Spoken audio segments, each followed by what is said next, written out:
E aí pessoal, bem-vindo ao Threadcast. Hoje tem uma entrevista super especial com o Adrian Lemes, do canal Dev de Valor. Né? É isso aí, cara.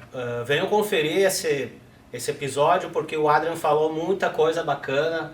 Aprendemos muito com ele sobre micro front-end, trocamos ideias sobre BFF, conversamos sobre alguns trade-offs, situações no dia a dia de desenvolvedor, que é essas dificuldades que a gente tem. Então, uma conversa super bacana. Eu aprendi muito hoje com o Adrian e com o Ariel também, né? Minha especialidade é um pouco mais de back-end, então é um assunto muito legal e espero que todos gostem. É isso aí. Eu me senti super à vontade, quem estava falando sobre front-end, né?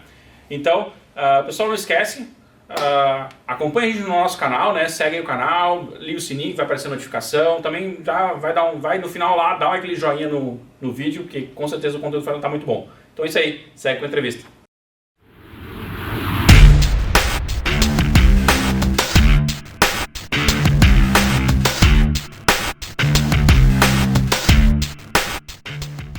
Muito bem, pessoal, esse aqui é o Threadcast. Eu sou o Ariel. Inácio. E a gente está aqui hoje com o Adrian. O Adrian ele é arquiteto de front-end, manja tudo das Paranauê. Então vai ser 2 contra 1 hoje, 2 front contra um back. E o back vai ficar quietinho, porque não vai, se ele vir com palhaçada, ele vai ouvir. E é isso aí, pessoal. Então a gente vai falar com o Adrian e a gente vai ver tudo sobre front-end. Certo? Ok, então me apresentando, eu sou o Adrian Lemes, tenho 26 anos. Eu atuo na área de front-end há mais ou menos uns 5 anos, na TI uns 7 anos. Comecei como rede de computador, inclusive, não sei como que eu fui parar no JavaScript, mas tudo bem. E é isso aí, nos últimos 3 anos eu tive a experiência de trabalhar como arquiteto de front-end, com micro front-end e outras soluções, e de apresentação acho que é isso. E uma coisa legal é que eu tô indo pra Alemanha assim que o consulado alemão permitir. Passei numa empresa lá, acho que essa é uma novidade bem legal. Olha, poucas que pessoas bacana. sabem. Massa, hein? Parabéns. Valeu, meu querido. De primeira mão no Threadcast anunciando a despedida do Brasil.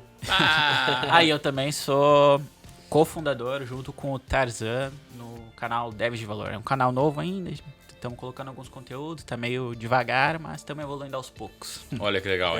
Eu sempre quando eles lançam um vídeo, eu assisto os vídeos deles lá, bem show. bacana. Que legal. Uhum. No final do vídeo a gente bota uma descrição com o link, tá? Agora não, né?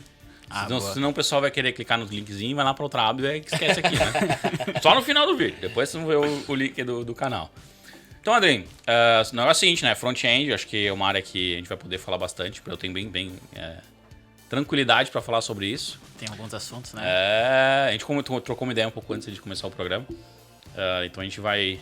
eu queria já começar com a polêmica. Manda bala. Esse negócio aí de micro front-end.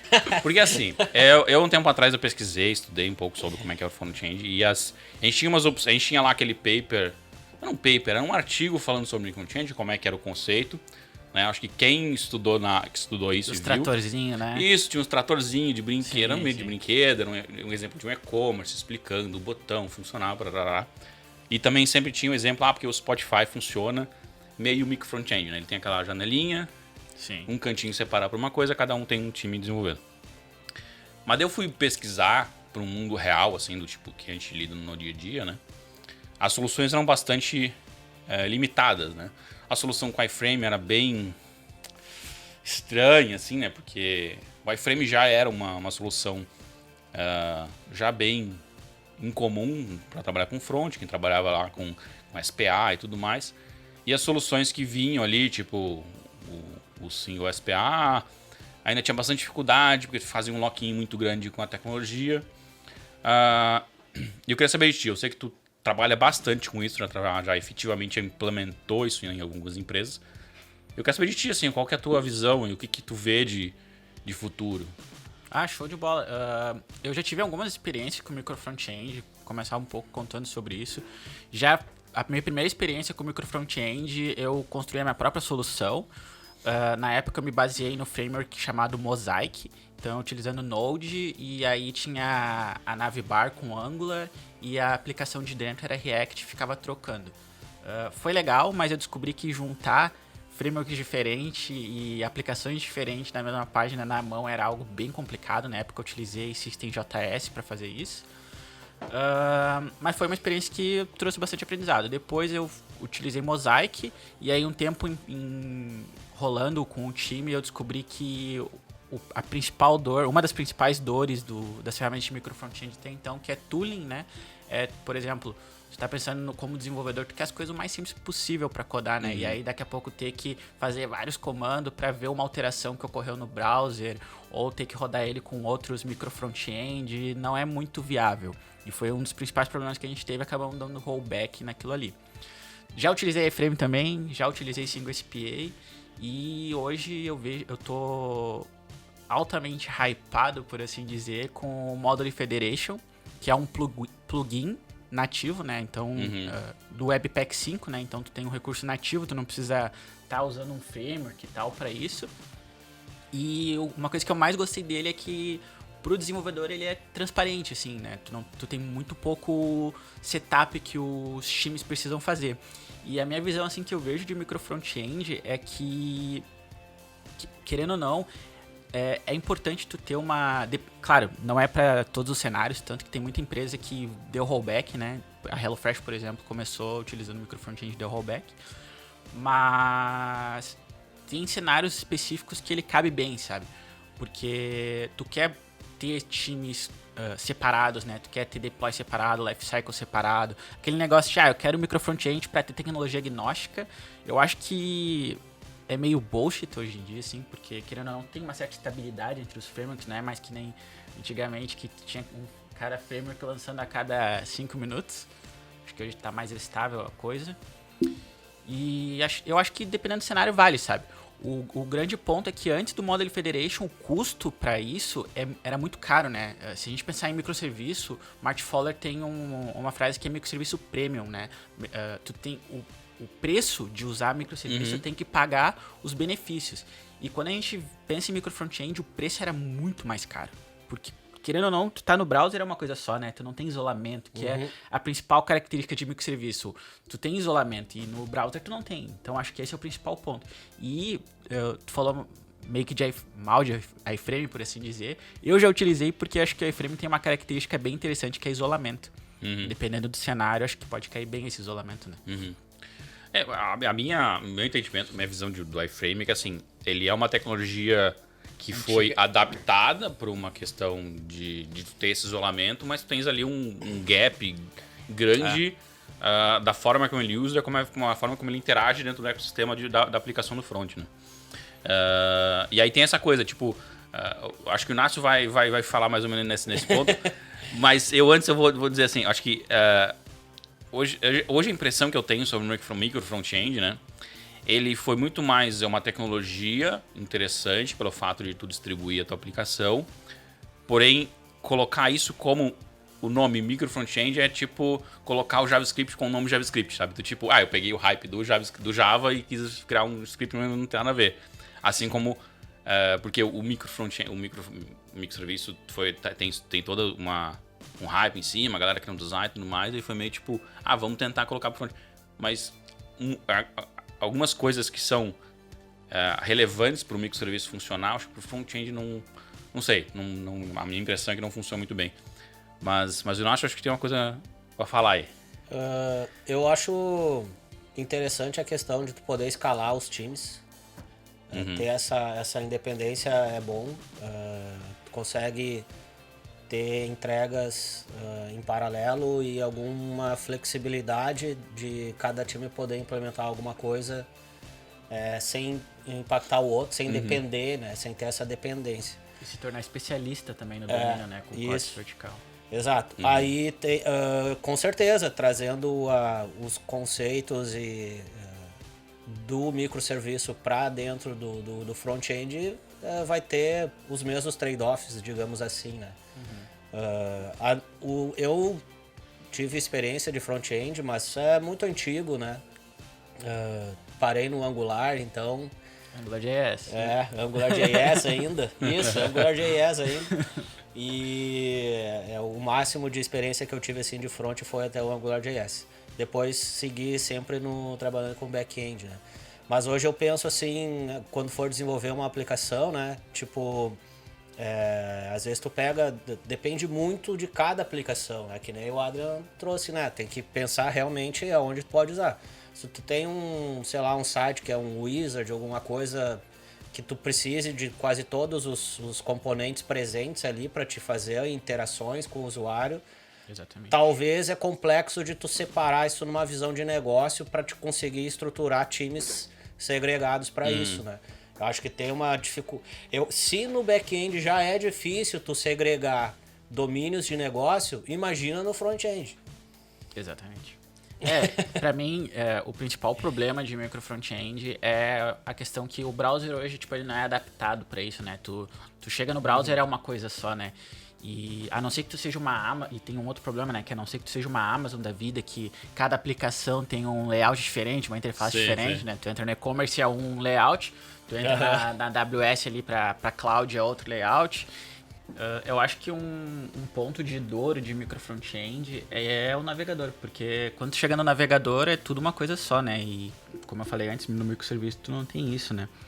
E a não ser que tu seja uma... E um outro segundo problema é, a não ser que tu seja uma Amazon da vida, que cada aplicação tem um layout próprio, né? Tu entra na cloud lá, na AWS Cloud é um layout, no e-commerce é outro layout. Tu precisa ter uma consistência de design entre os times que em microserviço tu não se preocupa muito com isso, né? Então, toda aplicação, quando tu entra no Spotify, ela tem um mesmo look and feel. E tu tem que ter isso, e aí tu tem que ter outras ferramentas para te ajudar nisso, né? Por exemplo, o Design System, né? Tu tem uma biblioteca de componentes compartilhada entre todos os times. E aí entra uma outra complexidade. Qual a granularidade desses componentes? Como que eu vou orquestrar esses componentes entre os times? Até que ponto um componente vai estar no próprio time ou vai estar compartilhado entre todos?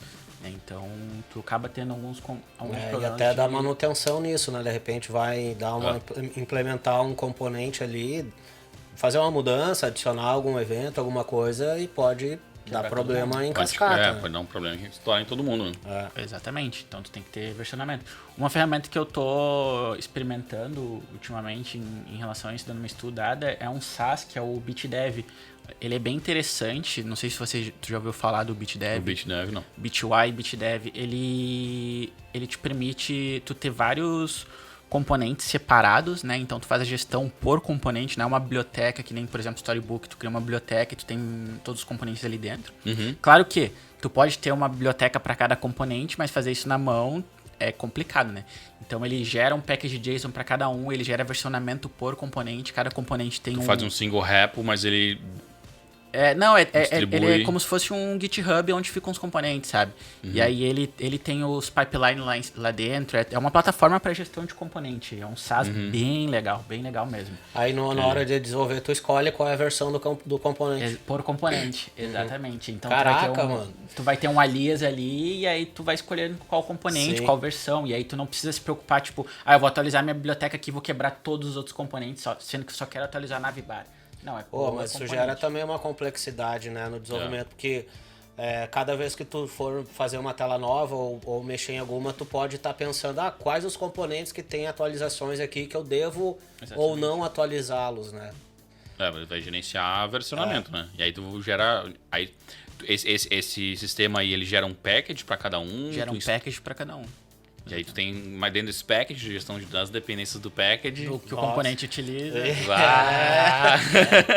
Não, é fácil, cara. É bem xarope isso aí. E aí. É uma solução que eu acho que funciona essa questão de não quebrar, né? Mas aí, em contrapartida, tu adiciona essa outra complexidade. Começa a ter vários micro, né? Sim, micro do micro do micro, né? Isso, bem granular, hein? O front-end, por si só, ele tem uma complexidade bem grande. Se tu quer trabalhar com times distribuídos e por ter o produto, tu não pode ser um monorepo, sabe? Então, é algo bem complexo. Tem várias coisas que tu tem que lidar. E até há pouco tempo, um dos principais problemas era a complexidade de montar arquitetura. O que eu já apanhei montando arquitetura de micro front-end não tá escrito, assim, de dias perdidos não, porque tu aprende, né? Algo. Mas... isso, pelo menos, eu vejo que o Model Federation chegou para ajudar, assim, tá deixando mais transparente as coisas para configurar, porque é só Webpack, basicamente, né?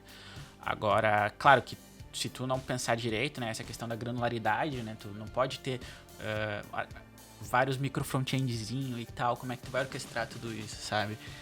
quem vai usar o que, aonde vai estar, tu pode cair nos mesmos problemas, nas mesmas traps que microserviço, né? Uhum. Bem facilmente. Sim, né? Então, tipo, um microfront pro cara crude, né?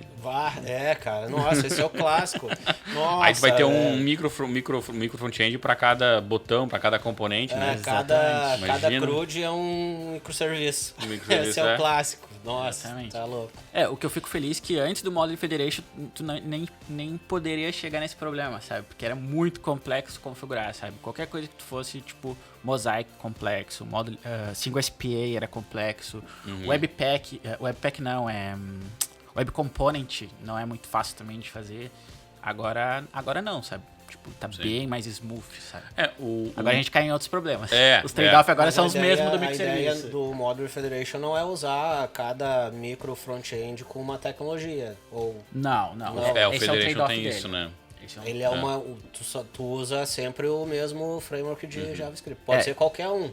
Só que os bundles, eles ficam distribuídos em serviços diferentes, né? Exato. Ele tem um estático diferente, um endereço diferente, que pode compor esse teu... É que o que acontecia antes, né? Antes do Webpack 5, tu tinha que conhecer todos os pacotes que tu buildava e carregava no browser em tempo de compilação e não em runtime. A não ser que tu utilize System.js, né? Que é com MD e os pacotes UMD, que é meio que uma contramão da maioria como os frameworks funcionam hoje, né? Angular, React, Vue, eles todos funcionam da mesma forma. E aí tu tinha que conhecer todos os pacotes em tempo de compilação. Então, isso meio que quebrava um pouco as pernas, porque tu quer carregar algo dinamicamente no browser, né? Então, como é que tu faz isso? Tu quer carregar de um outro endereço, né?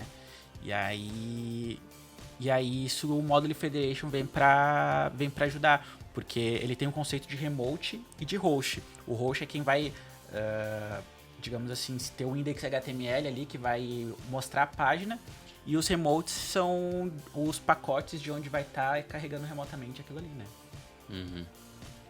É bem bacana. Essa questão que a gente acaba tendo que abrir mão em relação a agnóstico, né? A tecnologia agnóstica da escrita do código pro front, com o Model Federation. Mas também faz com que tu não precise fazer algumas coisas que os outros frameworks acabam construindo, que é um sistema de comunicação entre os componentes, né? Gestão de comunicação entre os componentes, que era muito custoso. Exato. Né? E aí tu acabava tendo que construir uma tecnologia dentro da tua aplicação, dentro desse micronicho, que ficava um lock-in total, né, com a tecnologia. Exatamente. Então tu travava ela ali. Hoje eu quero tirar e vou... fazer o rollback ali da tecnologia. Nossa, tu vai ficar tirando um pedaço de código nos lugares que tem que fazer, né? Porque tem uma série de sintaxes que tu usa lá dentro, no CSS lá pro single SPA. Tem overhead, né? De configuração, né?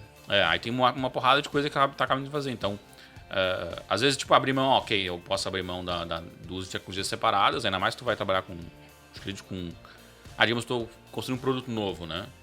Acho que não tem a necessidade de tu ficar reaproveitando, né? Acho que é mais a questão, acho que a gente conversou antes ali, quando tem sistemas legados, né? Sim. Eu acho que o sistema legado, aí até como tu falou, acho que... Particularmente, as vezes que eu utilizei iframe, por isso que eu falei que em alguns cenários eu defendo o uso de iframe, foi justamente pra, beleza, queremos começar uma vida nova, vamos usar micro front-end porque a gente tem times distribuídos, a gente quer que os times trabalhem em paralelo, então, legal, show de bola. Mas a gente tem esse legado aqui que tem que funcionar junto. Aí complica, né? Essa cereja do bolo. Isso aí é um vocês fator... têm liberdade total, mas tem esse legadinho aqui. Tem que funcionar junto aqui, esses 20 anos de código. E aí tu tem um problema que é engraçado no JavaScript, isso é muito engraçado, que AngularJS, que é um framework de 2015, era super popular, hoje em dia é legado. Tu pega os desenvolvedores novos de front e ninguém conhece AngularJS. Eu que já sou considerado millennium por ter 26 anos, eu trabalhei com 5 projetos de AngularJS. Hoje eu vejo a gurizada e ninguém conhece, sabe? Então é legado. E aí, se tu for migrar isso para uma tecnologia nova como React ou Angular, a própria documentação, por exemplo, do Angular incentiva uma abordagem híbrida. Tu já deve ter ouvido falar, né? A gente já trabalhou junto em um lugar assim, onde tu tem o Angular e o AngularJS trabalhando ao mesmo tempo no mesmo projeto. E isso também com React é a mesma coisa, tu tem o Angular to React. E qual que é o problema disso, né? tu tá migrando aos poucos as funcionalidades e os dois estão juntos. Então tu herda os débitos técnicos do teu legado, os dois estão rodando junto. Muitas vezes tu acaba tendo... Tu não tem um live reloading muito eficaz, um hot reloading então nem se fala, né? Tu acaba perdendo uns sugar ali, né? Algumas coisas que te facilitam a vida de desenvolvimento. Total. E tu acaba tendo várias dependências legadas funcionando junto ali, pesando o bundle, deixando tudo lento. E aí o desenvolvedor que era para começar uma vida nova, projeto novo, já tá na lama ali com aquele legado e tendo vários problemas, né? E aí que entra o iframe na minha jogada. Isso é uma coisa que eu sempre pensei na hora de utilizar micro front-end. Tu não precisa ir para uma alternativa única e só aquela ali e azar o resto. Não. Tu pode ter uma abordagem que tu utiliza uma parte para, por exemplo, single SPA e a outra parte é iframe. Então, se tu quiser comunicar com o legado, tu abre o legado através da iframe. E o que for novo, tu já faz vida nova no single SPA com teu frameworkzinho lá, Vue, React, o que for, né? E isso é muito legal, porque daí tu tira a responsabilidade do desenvolvedor de ter que mexer ali no AngularJS, já começa a vida nova. É a parte que o iframe ajuda pela questão de isolamento, é que o shit fica isolado, entendeu? Exatamente. E é que nem eu falei ali do micro front-end premium, né? Que o Martin Fowler fala, né? O trade-off tem que se pagar, né? Então, se o trade-off de ter que mexer lá no AngularJS, não saber mexer naquilo ali direito conviver e tal. Os dois juntos. E conviver daqui a pouco com, sei lá, problemas de comunicação com o iframe. Contornável, né? Nesse cenário. Um scroll bar, bota o iframe inteiro ali, bota alguma coisa pra ficar escutando, tu resolve essas coisas. É de menos daí. É uns baita gambiarra, mas resolve, né? Mas numa situação bem específica, né? Tipo, tá, beleza. E olha, não é tão específico assim. Tem vários cenários que o cara acaba tendo que lidar com... Essas são as diferenças, né, cara? Por exemplo, se tu mas eu digo no cenário específico de ser um legado, né? Tá, ok, temos a necessidade de aproveitar o legado. Tá, usa. Essa é uma complexidade maior no caso de micro front-end, né? No caso de microserviço, a gente só cria coisas novas de forma separada e o legado continua lá no lado dele funcionando, né? Porque a gente pode distribuir, né, as coisas no front-end e não consegue ainda. E me diz uma coisa, isso agora me remete a uma outra questão, que é o seguinte, tem essa questão do front ter que lidar com essas dependências, com o Module Federation agora tu não pode usar mais de uma tecnologia, né? Só um parênteses rapidão, desculpa te interromper. Sobre o Module Federation, tá? O que eu vi de exemplo até agora, são tudo exemplos assim, tipo, pick one framework e vai, sabe? Mas eu acredito que deve ter algum workaround ali pra te fazer funcionar múltiplos frameworks. Eu não fui atrás ainda, então, tipo, só um disclaimer, eu não tenho certeza se... Talvez tenha. Talvez tenha, exatamente. Beleza. Talvez tu tenha que escolher uma tecnologia principal e aí tu vai fazer um wrapper ali dessa tecnologia principal utilizando a tecnologia secundária. Lá. Que hoje, por exemplo, se tu quiser... Fazendo uma comparação, né? No caso do back-end, se tu tem alguma dependência...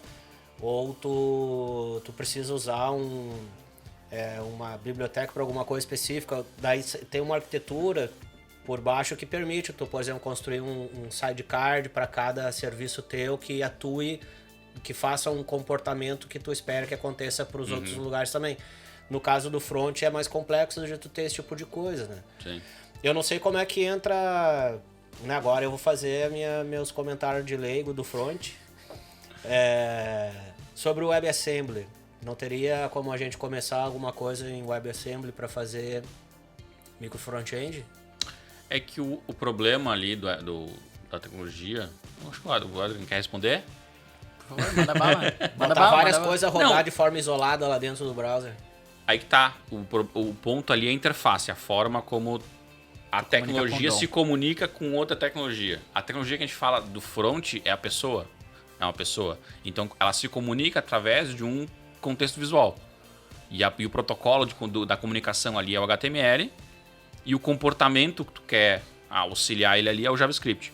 Então, tu tens um protocolo muito mais amplo do que, sei lá, tu vai trabalhar com microserviços, tá? Falando a questão do protocolo. Microserviços, tu resume isso num JSON e acabou. No coisa não, tu coloca isso tudo no HTML e soma em cima no HTML JavaScript e CSS. Então, é um protocolo muito mais amplo. E o WebAssembly tem uma limitação que é... Ele não extrapola a tecnologia que o próprio navegador, na parte de renderização virtual, já te oferece. Então, não vai sair daquele contexto. O que tu vai trabalhar com WebAssembly, tu vai ter, sei lá, um acesso mais baixo nível, não, nem acesso tu vai ter. Né? Eu acho que o WebAssembly é limitadão, ele é bem podadão ali. Uma sandbox, né? É uma sandbox, não vai ter muito. Então tu vai ter ali uma otimização em termos de performance, de processamento, que vai compilar mais algo no nível... Vai poder rodar outra linguagem. Isso, tu vai poder compilar para um WebAssembly, um WASM que vai rodar no coisa. Mas tipo, tu não acaba não saindo muito daquele contexto. A limitação tá na parte da renderização do navegador mesmo. Cara, sobre o WebAssembly eu já fiz umas POC. Eu não acho que o principal cenário de uso dele assim seja microfront, porque o que ele te habilitaria era tu utilizar uma linguagem diferente que JavaScript e ser agnóstico eu não acho que seja uma das principais características de microfront. Tu quer isolamento e tal, é deploy separado, time separado, não é trabalhar com tecnologia diferente, mas eu acho que talvez eu vejo assim vantagem no WebAssembly em relação à performance, né? Daqui a pouco tu tem que fazer alguma coisa no browser. Eu não consigo pensar em um motivo que realmente precisa de performance a ponto de, sei lá, um parse, alguma coisa assim no browser. Teria, por exemplo, Jogo. Videoconferência. Jogo. A videoconferência. Videoconferência, tu precisa fazer o, sei lá, o keymap do fundo de tela que a gente usa hoje. Eu supor, usando um monte. Provavelmente essas tecnologias estão processando esse vídeo provavelmente num WebAssembly, né? Sim. Porque hoje tu consegue importar uma biblioteca em C de processamento de imagem, vai performar muito mais do que uma tentativa de fazer isso em JavaScript, né? Tu consegue fazer. Daqui a pouco o Netflix pode estar precisando deve ter para processamento de dados de volume grande, tipo streaming de dados, na hora, no browser do usuário, vídeo, né? áudio, deve ter bastante coisa sendo usada em WebAssembly, né? Mas também eu vejo também uma outra utilização, que é a questão de segurança, né? Às vezes tu vai lá e monta um BFF para colocar uma chave segura, para colocar uma informação que não precisa, que o cliente não pode ter acesso, né? E tu consegue resolver isso com WebAssembly, né? Porque o WebAssembly chegar para lá compilado, né? Tá escondido, tu não consegue abrir o pacotinho, não consegue ver a chave do front-end, por exemplo. Tu vai ter um slot de memória específico para ele, uma memória não vai ser compartilhada, tudo assim. Isso é bacana, porque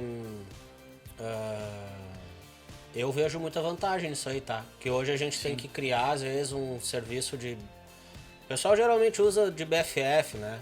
Só para receber as coisas do front-end, as requisições do browser e adicionar a chave da chamada da API e mandar para o back-end, né?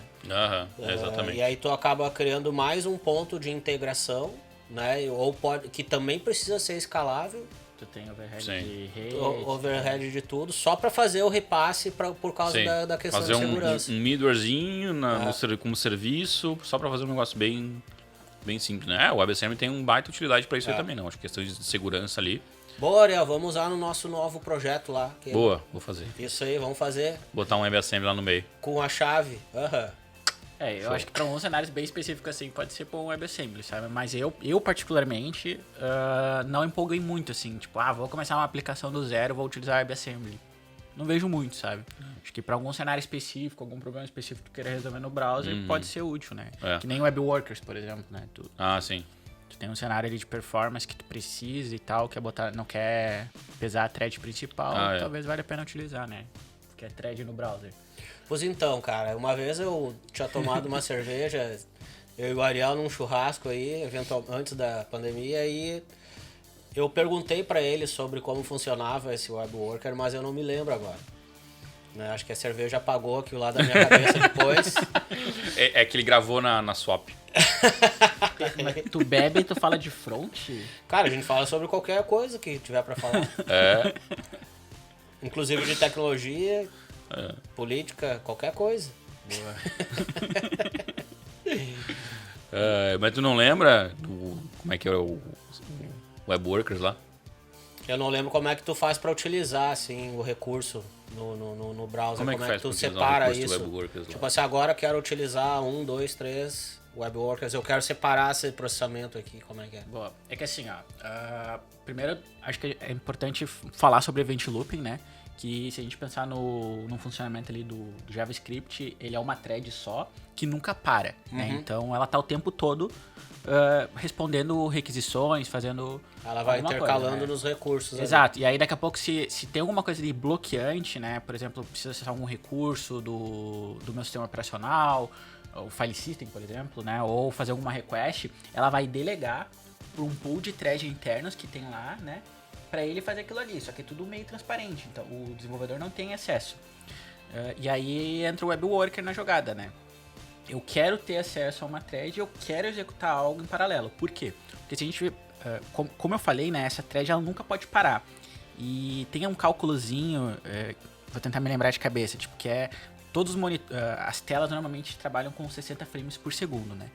E aí, se tu fizer uma regra de 3, tu tem que... Cada linha do teu JavaScript, cada execução não pode passar de 16 milissegundos.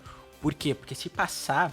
o usuário vai sentir problema de performance, vai travar. Por quê? Porque essa thread não pode parar. Então, se tu delegar ela e aquela execução for mais de 16 milissegundos, vai travar teu browser. Então, para quem pensa que performance no front não é importante sim, porque tu trava. Pra caraca. Exato. Trava o browser todo. Exatamente. Então, se tu tem algo, tu vê que ali tu tem alguma coisa que tu precisa, que tu não consegue executar na main thread porque vai travar. Tu pode delegar para um pool de threads. Então, como é que tu funciona? Tu cria um script separado pro web worker. E aí tu chama ele, e a interface de comunicação entre o web worker e a tua main thread é como se fosse um post message. É um evento. Ele tem uma característica diferente. Não é a mesma API da tua thread principal, né? Exatamente. É uma API diferente. E aí, tipo, dentro dela tu não consegue executar o window, tu tem algumas limitações. Tu pode chamar request ali dentro, tu pode chamar outros web worker, né? Pode chamar um worker dentro de um outro worker, mas qual que é a principal limitação? Toda API, né, do browser que modifique diretamente o DOM, ele não vai ter acesso. Ele vai ter no máximo acesso à leitura. Né? Então, se tu precisa modificar o DOM, tu tem que fazer pela single thread do browser. Por quê? Porque ela é responsável por interagir com o usuário. Precisou de algo fora disso, aí tu pode fazer no web worker. Né? É com uma closure mais reduzida ali, com recursos limitados. Né? Isso, mas a grande vantagem é que tu pode, tipo, daqui a pouco eu tenho algo que vai demorar para ser executado, algum processamento em paralelo ali, tu pode delegar para ele tranquilo, sabe? Não. Sim, mas isso é uma implementação fixa? É do browser. É do um browser. recurso nativo do browser. Tipo, mas na hora de tu implementar, como se tu fosse implementar uma thread no C ou no Java. Tu não tá escolhendo vai assim... Vai ter um método, que vai ter, eu acho que é lá do document ou do window, que ele te fornece lá, eu quero chamar um service worker. Aí tu vai dizer o arquivo do script, aí ele inicia uma thread nova, executa aquele script e retorna na mesma... E uma curiosidade legal é que, tipo, tu não... por exemplo, se tu não consegue dizer em qual thread vai rodar, é o sistema operacional ali, o teu runtime, se for o browser ou o Node.js, né? Ele que vai dizer onde que vai rodar, sabe? Ele roda em paralelo, ele roda de forma síncrona, digamos assim, né? Mas daqui a pouco pode estar tudo na mesma thread, né? Então é ele que gerencia. Pode ou não ser em paralelo, esse é o ponto. Pode ser duas threads rodando separado ou pode ser a mesma thread intercalando o recurso. Então é ele que gerencia, tu não tem esse controle, sabe? E aí terminou, ele mata aquele worker. Porque a interface ali é com o browser, não é com o core da todo o teu SEO, né? Não vai é com runtime, né? No caso de Node, por exemplo, né? Sim. Isso também tem. Bacana. O Web Workers nunca testei com Node. Funciona bem, é bem legal. Funciona bem. Interessante. E uma outra coisa, tipo o worker, né? Tem 3 tipos de worker. Tem o web worker, que é pra, tipo, tu executar qualquer coisa numa thread separada, né? Num processo separado. Tem o service worker, que também executa por baixo dos panos, por assim dizer, mas é mais pra cache, né? Tu utiliza service worker, por exemplo, com PWA, Sim. Progress Web App, Web Application. E tu tem um que é bem específico mesmo, que é o Worklet. Eu nunca usei, então posso estar falando uma besteira aqui, mas pelo que eu vi, os casos de uso do Worklet é para quando tu precisa fazer algum processamento, alguma coisa nos ciclos de vida ali de renderização da tua aplicação. Precisa fazer alguma coisa com CSS ali naqueles... Porque ele carrega o JavaScript, carrega o CSS, naquele intervalo ali tu precisa fazer alguma execução em paralelo que tu não quer fazer na main thread. Aí tu pode utilizar o Worklet. Mas é uns cenários muito específicos, sabe? Eu nunca precisei usar. Só fiz algumas POCzinhas pra ver como é que é. Legal. Tem bastante coisa aí. O WebAssembly, a gente também tocou... A gente falou ali um pouco antes, né? Que o WebAssembly pode substituir em alguns casos o BFF, né? Mas o BFF é um universo gigantesco ali, né? A gente podia falar um pouquinho mais disso aí, né? puxar esse assunto, já que a gente Do puxou BFF? Vamos falar de BFF. Bora. Claro. Vamos falar de coisa boa, vamos falar de BFF. Ah, Não, antes de começar a falar de BFF, eu preciso dizer, eu odeio essa sigla BFF.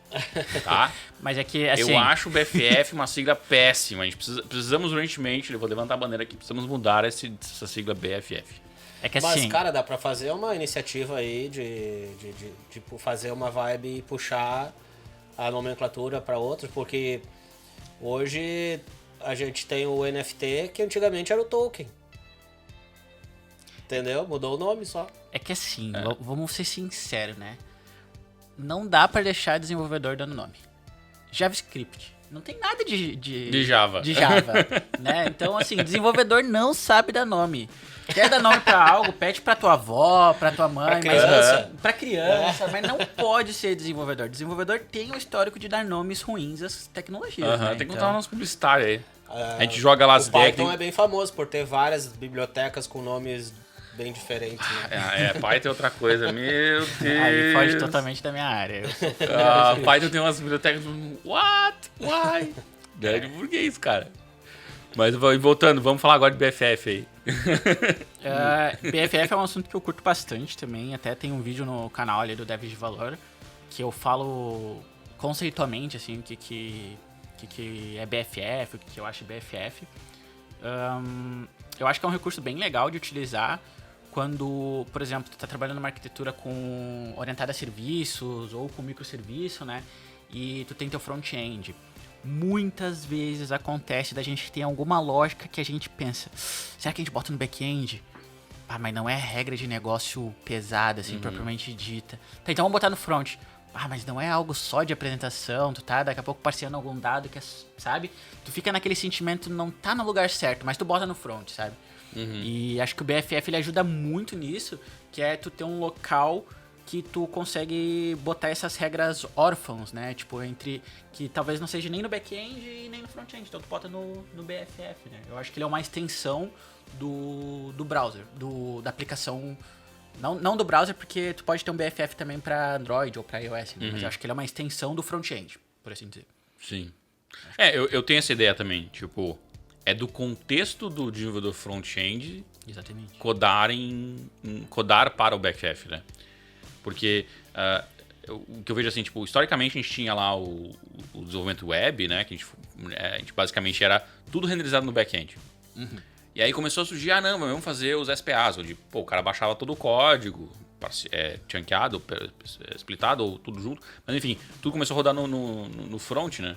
Só que tinha um monte de lógica que tu falou, né? Tipo, que não é nem de back, mas também não é nem de front, mas né, tem que processar em algum lugar.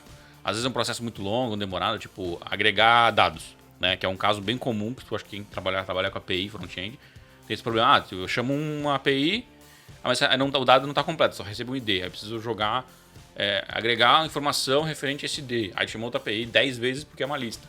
Daí é uma loucura, né? Então, né, se a API não fornece esses dados já bem montadinhos, tu precisa de uma camada ali, né? Aí tu tens o GraphQL para tu botar ali, para fazer essa agregação e tudo mais. E eu vejo isso assim, tipo, a galera separou no SPA, mas ficou meio uma função que tinha que fazer no back-end, mas não sabe mais fazer. Aí botaram lá, criaram o tal do BFF, né? Eu acho que é legal pensar, tipo, em separation of concern, né? Tipo, cada coisa no seu lugar certo, né? Que nem tu falou, tipo, agregação. Acho que tu pode resolver com BFF, claro, mas tu tem que fazer manualmente, né? Daqui a pouco tu tem um serviço só de agregação focado em GraphQL, seria melhor, né? Tu bota tuas APIs ali, agrega as APIs ali e tu tem agregação, né? Mas, por exemplo, eu já trabalhei numa aplicação que era um portal de notícias. E aí, quando tu abria ele fazia 30 requests pra montar a página. Imagina um servidor recebendo por cada browser milhões de requests de browser diferente e cada browser 30, 40 requests. Era um DDoS, né? Era um... Sim. Estamos sofrendo um ataque, não abriram a página nova. Não abriram a página do sistema. Exatamente, sim. Então, o BFF nesse cenário cairia muito bem, né? Porque daí tu faz uma request só pra montar essa... mas é uma request meio estranha, né? Não tem em relação ao domínio. Mas beleza, pensa que é o teu front-end. É do front-end, exato. E aí tu faz uma request e por baixo dos panos tu faz as 20 requests. E aí qual que é a vantagem? Tu não tá num lugar lá do mundo chamando um outro servidor no outro lugar do mundo. Tu tá tudo na mesma rede, né? Porque o BFF tu pode deixar junto com teus serviços. Sim. E aí tu tem Uma latência latência baixíssima. Tu pode fazer cache, né, dessas múltiplas requests. Performance, tu pode ter um impacto de performance muito grande, né? Então, acho que é mais assim, cara, o BFF não é um saco de gato onde tu bota qualquer coisa. Tem que pensar, né? Tem que ter critério. Como vocês veem a relação entre BFF e o API gerenciador de API? Gateway, um API Gateway da Isso, vida? porque no gerenciador de API, por exemplo, poderia fazer os agregadores de serviços também, né? Daí não precisaria desenvolver... o desenvolvimento seria um pouco diferente, né? Daí tu tá falando de uma tooling, né? Tu vai estar configurando algum agregador. Tipo, antigamente tinha o ETL, né? Que tu fazia todo um processo de integração entre API e serviços, mas agora... Lá vem o Nasco com o negócio de Java dele. Não, cara, mas assim, por exemplo assim, né? Daí, acho que tudo vai de acordo com a necessidade, né? A gente cria soluções baseadas na necessidade. Se a necessidade é fazer agregação de serviço e o teu sistema já tem um gerenciador de API que faz isso, poderia ser feito por ali, né? Ou vocês acham que é melhor fazer separado? Posso mandar essa? Vai lá. Assim, o que eu vejo, tá? Eu acho que uma coisa não exclui a outra, tá? Tu pode ter um gerenciador de API, né? Um API Gateway e o BFF ainda. O que o API Gateway resolve, né? Tu tem uma infraestrutura com microserviços e tu tem um acesso único a todos esses serviços como se fosse uma interface única, né? Como se fosse um portão ali dentro.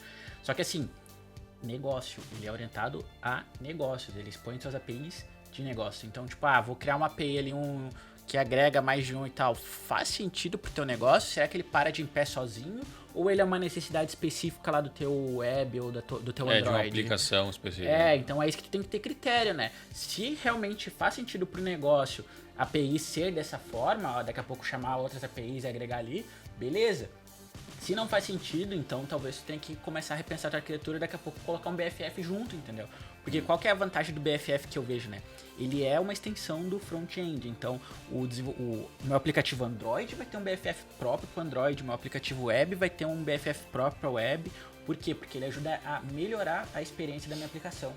Então, assim, se tu pensar em um Android, ele tem necessidades diferentes da web, né? No Android eu tenho que me preocupar com a quantidade de requests que eu faço para não consumir a rede do cara, tamanho dos pacotes, eu tenho preocupação com CPU, eu tenho preocupação com memória. Na web eu tenho preocupação com bundle, né? Tamanho do bundle. Internet normalmente não é uma limitação na web, né? A não ser que tu esteja acessando pelo mobile. Então são necessidades diferentes. E aí como é que tu atende todas essas necessidades só com API Gateway? Ou só com o microserviço? Tu vai fazer específico para cada um? Com o API Gateway é só expor os endpoints dessas necessidades, né? O que eu acho interessante, uma forma de falar do BFF é pensar o seguinte. O BFF e o front é uma aplicação só. É uma coisa só. A única diferença entre o BFF e o front mesmo é que eles têm runtimes diferentes. Mas eles são uma aplicação só. Exato. Tá, mas assim, ó, tudo bem. Só que numa infraestrutura, esses requests para essa necessidade mais específica, tipo do mobile, que nem os exemplos que o Adrian trouxe, por que elas passariam, digamos assim, pelo lado do gateway e chegariam ao BFF? Por que não passa pelo gateway e vai para o BFF igual para ter um ponto único de controle, de observabilidade da aplicação? Não, mas é que o gateway é domínio do negócio, como ele falou, domínio do negócio, domínio da API, entendeu? Acho que o meu principal ponto é, cara, tem uma necessidade específica só da web que não é do Android. Por que eu vou criar um microserviço para isso se é algo específico do meu cliente, entendeu? Sim. Eu crio um BFF específico para aquela... Eu tô falando só dos agregadores, tá? Só dos agregadores. Mas assim... Comparando o BFF agregador e o API Management agregador. Sim. Só disso que eu tô comparando, tá? Isso aqui. Tá. O agregador, ele pode ser interessante, ele é interessante para tu juntar. Mas, por exemplo, assim, o front lá do mobile, tá? Ele abre uma página e nessa página eu tenho, sei lá, eu mostro 10 informações. Poucas informações mais reduzidas e tudo mais. E aí, como o Adrian estava falando assim, eu tenho a preocupação de diminuir o bundle e tudo mais. Então eu não vou entregar para ele um contrato lá com 200 informações, com 150 informações. Vai pegar só o que precisa. Eu vou ficar no meu BFF, latência do BFF para o API Gateway é pequena, eu chego pro BFF, processo ali, retiro a informação que eu quero, só o que é importante para o front. Entendeu? Mas não quer dizer que aquele monte de outras informações seja importante para o negócio. Então eu não vou ficar criando lá no meu agregador um monte de Isso é uma coisa até que eu fico um pouco em dúvida. Tipo, eu acho que eu peguei teu ponto. Qual que é o ponto de acesso do meu mobile? Qual que é o meu ponto de acesso do web? Normalmente, quando eu trabalho com BFF, é um BFF por client, né? E ele é o ponto único de acesso do client. Qual que é o ponto de botar o BFF atrás do API Gateway? Se tu tiver um alias ali, não vejo problema, sabe? Mas aí tu teria uma latência maior, né? Tu teria que passar pelo API Gateway e depois pelo BFF, né? Então... Seria mais um ponto, né? Não estaria exposto direto. Exato. Mas assim, cara... Só que daí, em contrapartida, tu teria que botar os mecanismos os benefícios do gateway em cima do BFF também. Tipo, se tu precisar contabilizar a API para fazer cobrança, utilização depois de recurso, aí tu teria que criar outra tecnologia para poder coletar essas informações também.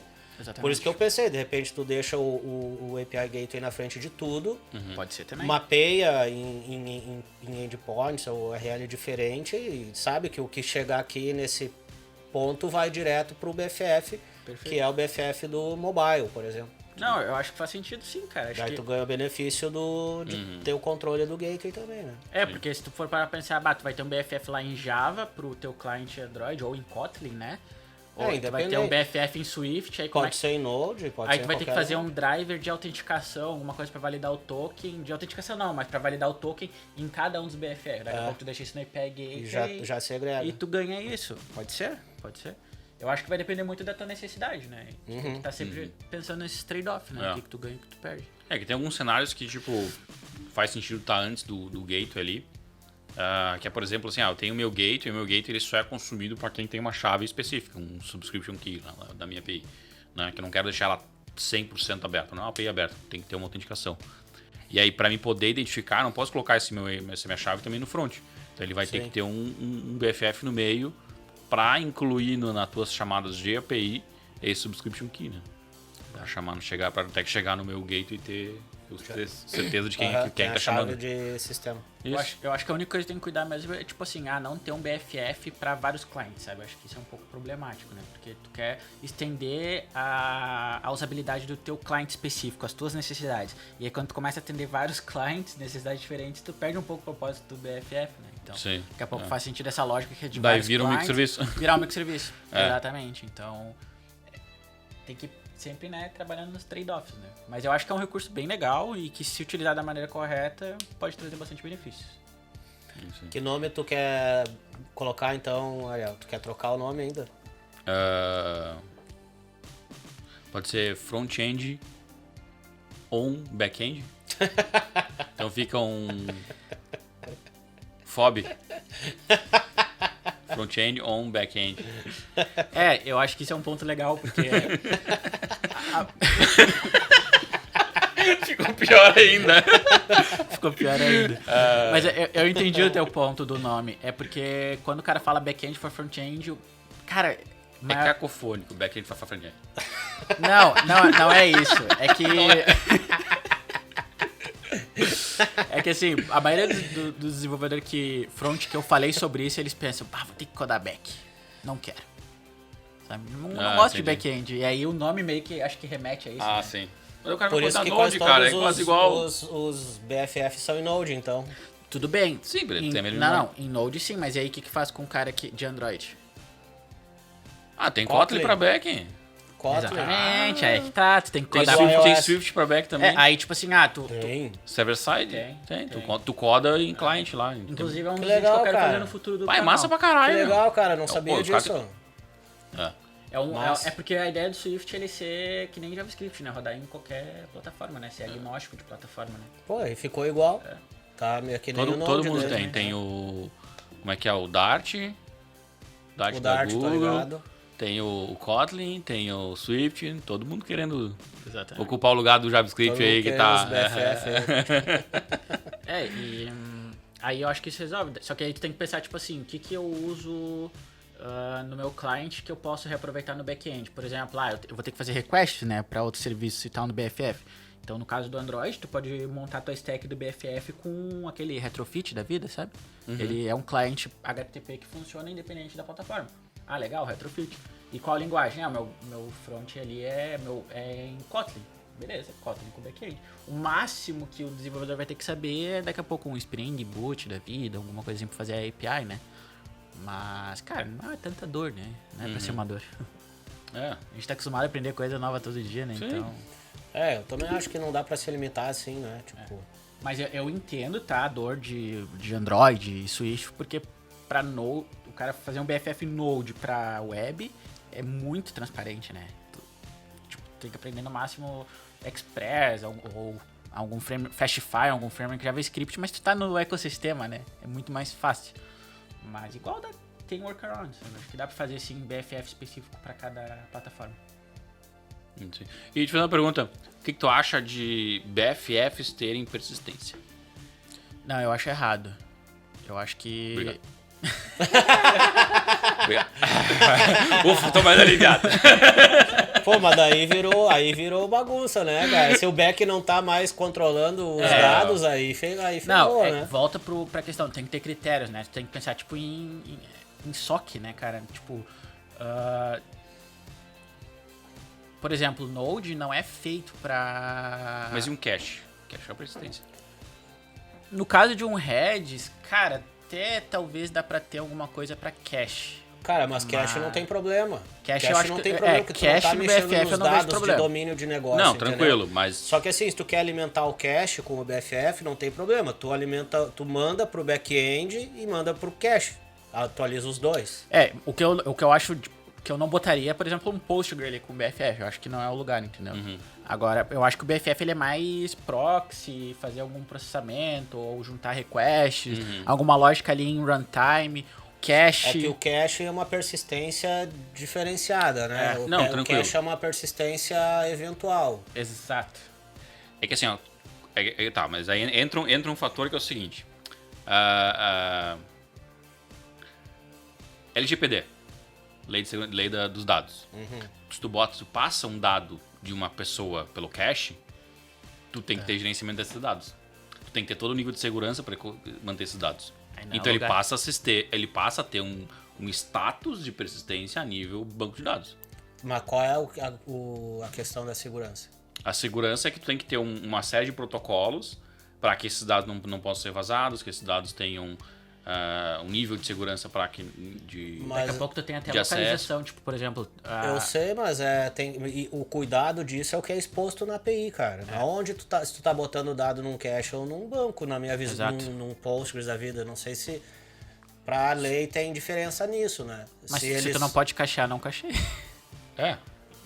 Eu não sei se esse tipo, se chega Não, a ser até porque dado até esse nível de detalhe a questão do LGPD, tá? Eu sei que tem coisas, por exemplo, dados sensíveis que trafegam na API, por exemplo,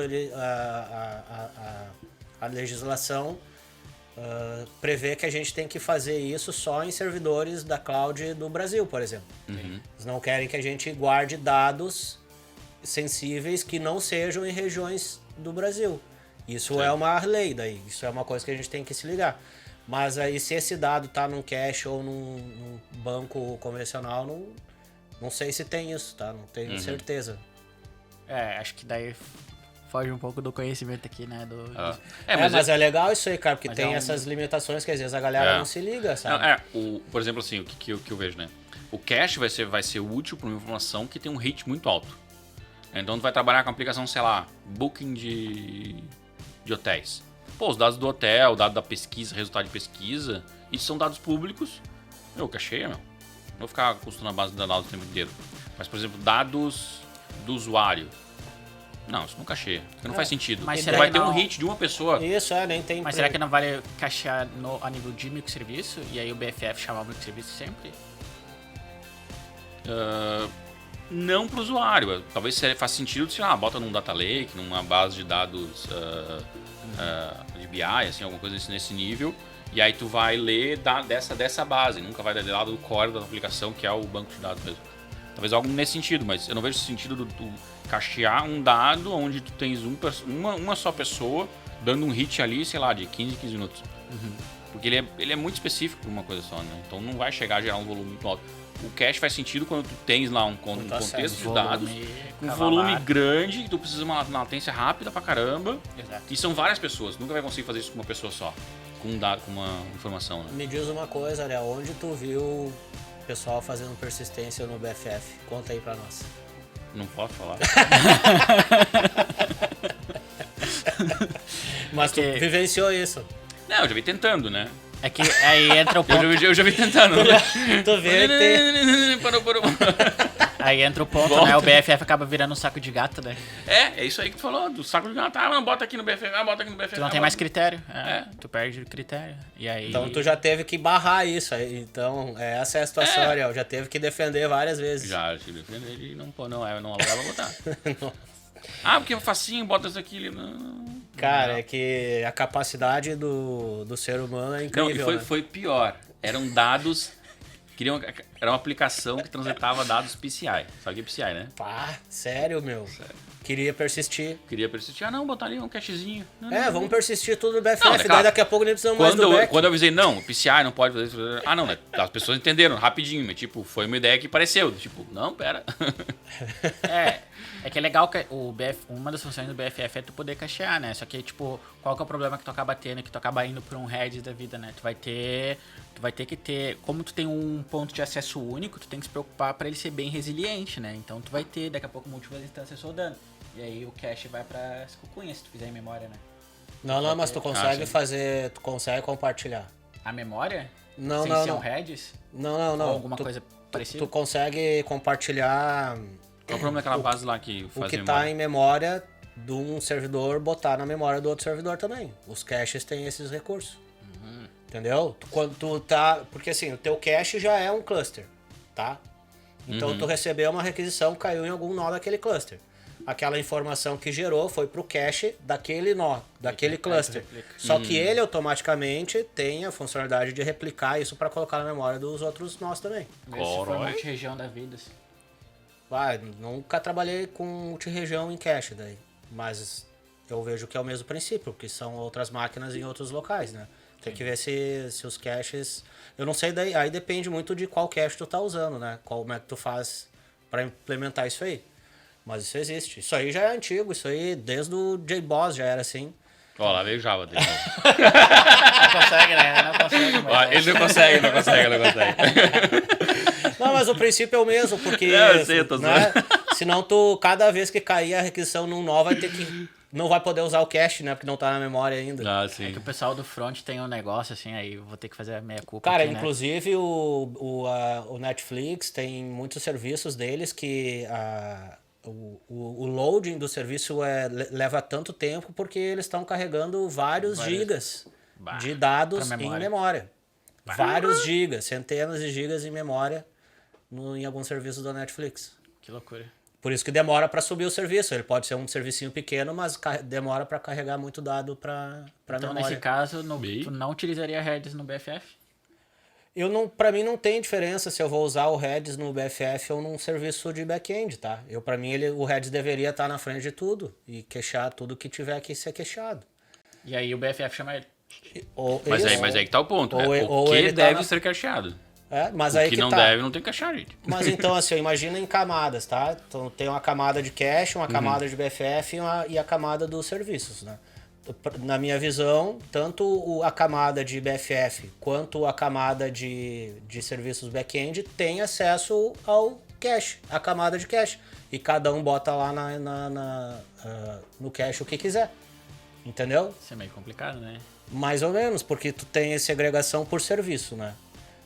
Na estrutura tu tem o que? Alguns endpoints, paths ou sei lá o que, URLs diferentes lá pro BFF. E aí tu tem a tua API também. Né? Então assim, tu vai ter o que? 2 clusters de heads, um pro BFF e um pro backend? Acho que não. Eu acho que são paths diferentes que estão dentro do cache. Eu penso mais em questão de limitar mesmo a tua superfície de acesso, né? Tipo, não sei se não é meio perigoso deixar o BFF acessando um recurso que é usado pelos microserviços, por exemplo, sabe? Mas aí eles têm que estar mudando a mesma informação. Só tem que cuidar isso, para eles não alterarem as mesmas informações, né? Porque cada um tem a sua responsabilidade, entendeu? Mas aí nesse sentido, será que não é melhor o BFF chamar o microserviço que lide com isso? Porque tá dentro do domínio dele? Pode ser, só que daí o BFF nunca vai poder colocar nada no cache. né? Que ele vai deixar a responsabilidade pro microserviço. Daí tu vai fazer o BFF ir até lá para ele devolver o cache, entendeu? É melhor tá antes. Né? Tá na mesma rede. Mas ele foi até lá igual a requisição, né? Deu mais um passo para dentro. O ideal seria estar bem o cache o quanto mais próximo Depende do que vai queixar, né? Vai queixar os dados do contrato, né? os dados de contrato que eu falo. Não, então, o microserviço tem um dado de contrato, então tu salva... Aquele lá daquele PF lá, daquele cara daquele... lá, o front-end vai ter outra coisa pra salvar. Né? Vai ter outra coisa para salvar, exato. Perfeito. Eu faria assim, né? É isso aí. Anotaram aí, galera? É isso aí. Não, mas acho que tem, as preocupações de BFF são grandes. É que aí que não tá. dá pra... Vamos usar uma frase batida, né? Não existe bala de prata.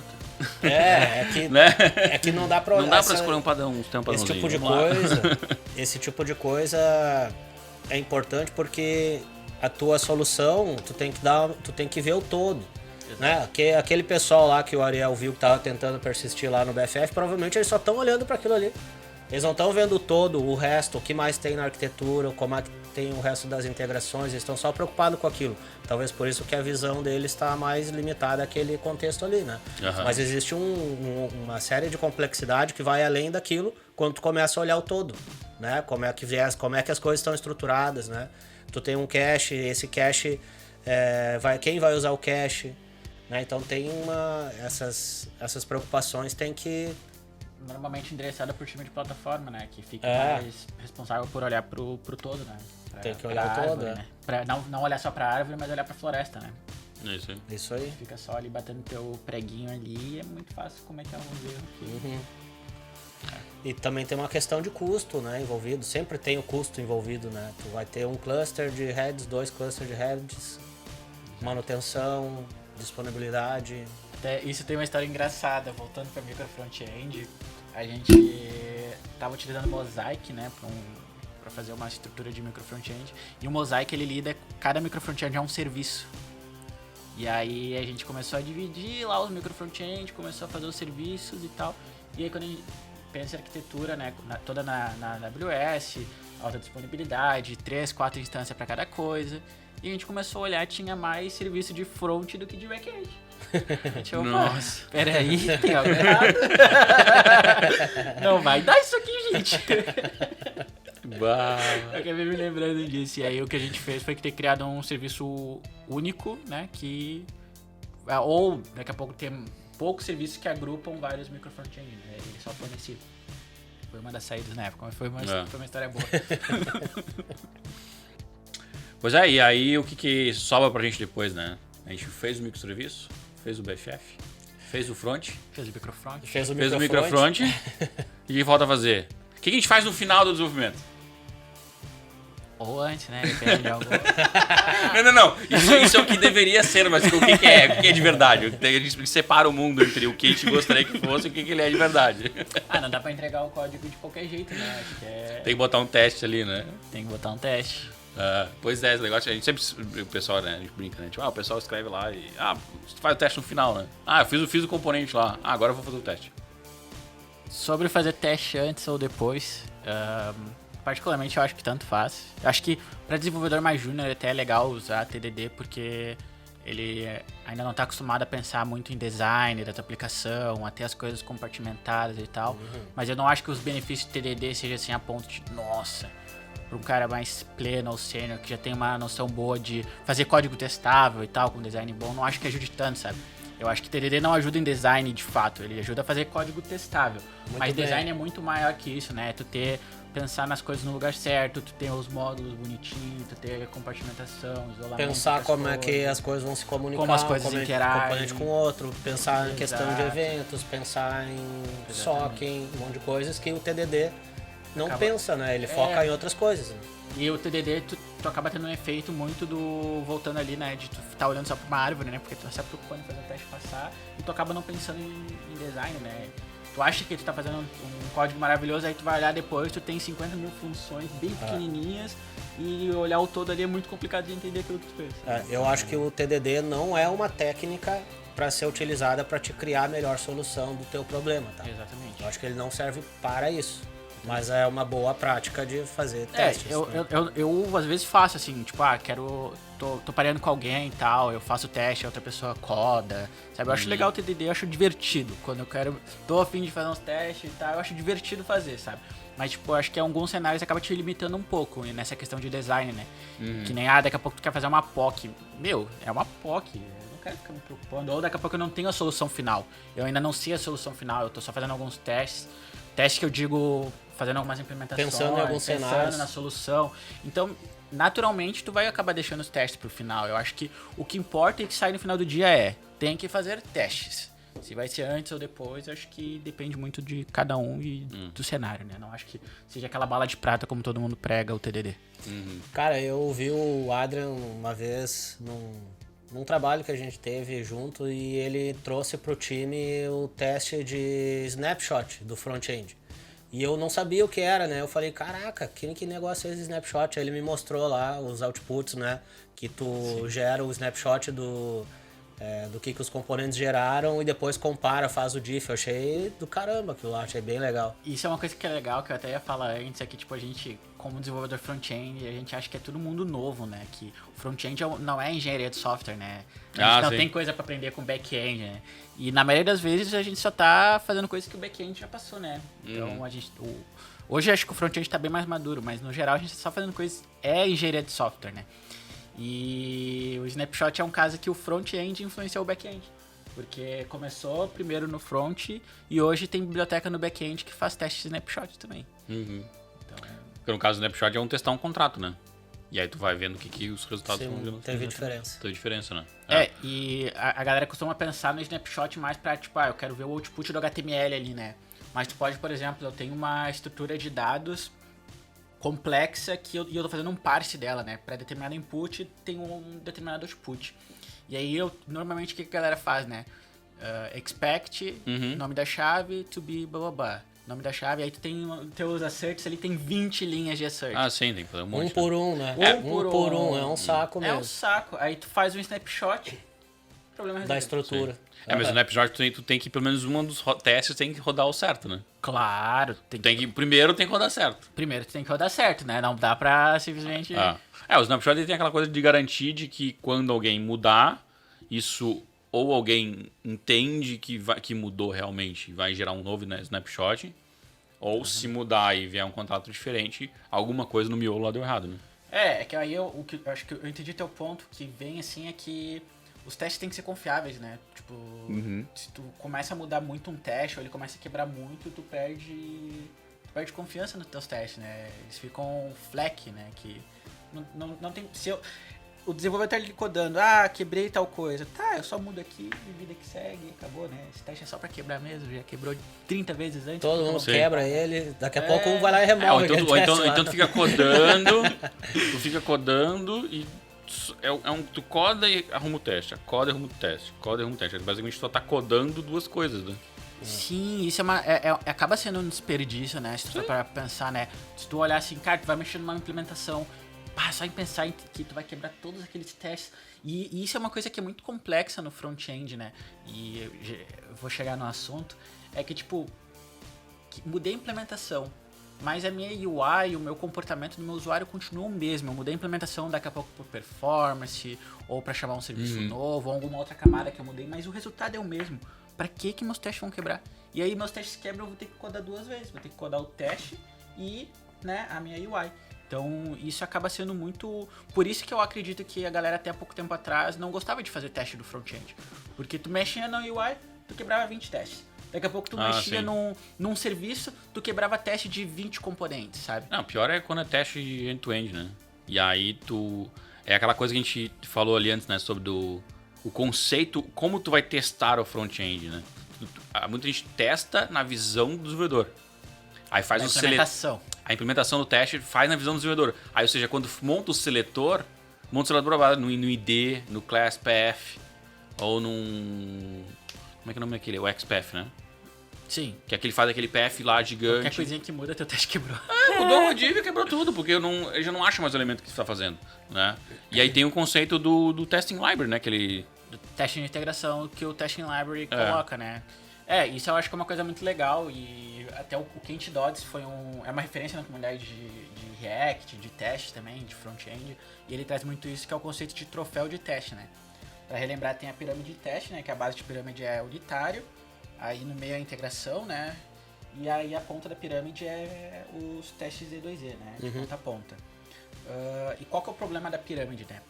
No ponto de vista de front-end, é justamente isso. Tu vai ter um monte de unitário amarrado à implementação. Então tu pensa no teu componente lá, tu tem um método que é usado no HTML, só no HTML, tá? E aí tu fica testando o método separado do HTML. Qual que é a vantagem que isso traz se ele é usado na visão do usuário? Não tem muita vantagem. Aí se tu precisa mudar ele ali, tu vai quebrar os teus testes, e sendo que a tua UI continua a mesma, sabe? Já o E2E não, o E2E é legal, por quê? Porque o E2E, tu tem a visão do usuário, né? Tu tá fazendo o ponta a ponta e tal. Só que aí ele traz outros problemas, ele é instável, porque tu tá dependendo de API e tal. E aí que o Kent Dodds traz. Quem sabe a gente não fica no meio termo, então. Não vamos nem muito pro unitário, mas também não vamos tanto pro E2E, né? E aí entra os testes de integração, que é o troféu de teste que ele fala, que é a parte gordinha do troféu ali, o meio, é todo focado em testes de integração.